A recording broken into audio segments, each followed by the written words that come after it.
सरकार की शुरुआत ऑपरेशन सिंदूर पर सियासी संग्राम से करते हैं। भारत पाकिस्तान के बीच में युद्ध विराम को एक सप्ताह से ज्यादा हो गया है, लेकिन इस ऑपरेशन को लेकर उठाए जाने वाले सवाल खत्म नहीं हो रहे। बेशक सेना ने युद्ध में पाकिस्तान को पस्त किया, सबक सिखाया। ऑपरेशन सिंदूर बेहद कामयाब रहा, लेकिन ऑपरेशन ने कांग्रेस और बीजेपी में एक नई सियासी जंग छेड़ दी।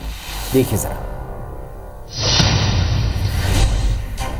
तो सिंदूर का सौदा होता रहा, प्रधानमंत्री चुप रहे। भारत माता की जय, भारत माता की जय। भारत और पाकिस्तान के बीच सीज फायर भले ही हो गया, लेकिन भारत में ऑपरेशन सिंदूर पर सियासी संग्राम जारी है। सीज फायर में अमेरिका की भूमिका और राष्ट्रपति ट्रंप के बयान इसे और भड़का रहे हैं। कांग्रेस इसे लेकर मुखर है, सरकार पर लगातार निशाना साध रही है। कांग्रेस नेता पवन खेड़ा ने बीजेपी को सिंदूर का सौदागर बताकर हमला बोला। राष्ट्रपति ट्रंप के सीज फायर की घोषणा पर भी कांग्रेस ने सवाल उठाया। डोनाल्ड ट्रंप ने कहा कि ट्रेड, व्यापार को हथियार बना के उन्होंने हमसे ऑपरेशन सिंदूर रुकवाया। हम उम्मीद करते थे कि प्रधानमंत्री अपने वक्तव्य में इसका करारा और त्वरित जवाब देंगे, वो नहीं हुआ। प्रधानमंत्री ने कोई उत्तर नहीं दिया, ये भी हैरान करने वाली बात है। कांग्रेस ने विदेश मंत्री एस जयशंकर पर भी निशाना साधा।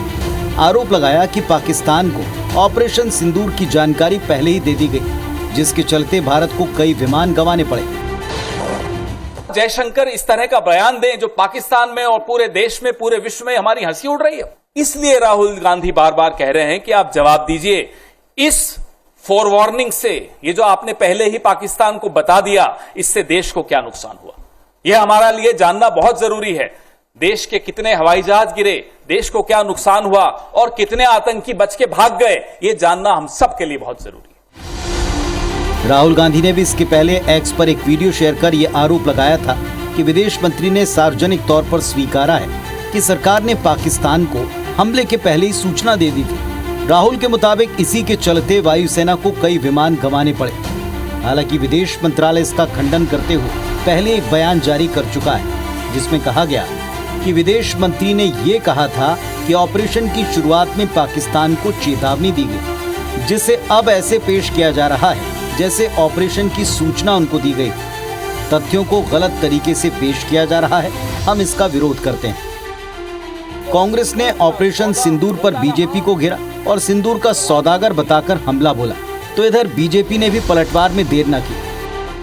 एक परिवार के चाटुकार से सर्टिफिकेट की जरूरत नहीं है।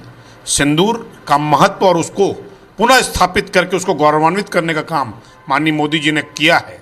और मैं आपके माध्यम से स्पष्ट कर दूं कि सत्ता की राजनीति में और वर्ग भेद की राजनीति करके पूरे देश में सांप्रदायिकता की जो दलाली करते रहे हैं, उनसे सर्टिफिकेट की आवश्यकता नहीं है।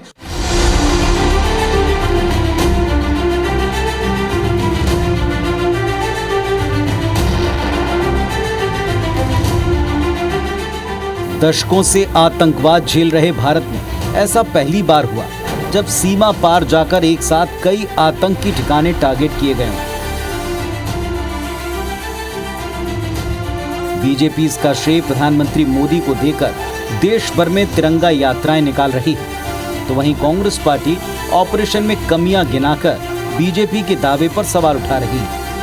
कांग्रेस की पुरजोर कोशिश है कि बीजेपी को ऑपरेशन सिंदूर का क्रेडिट लेने से रोका जाए, और इसके चलते दोनों ही दलों से बयानबाजी और दावों का दौर जारी है। Bureau report, IBC 24।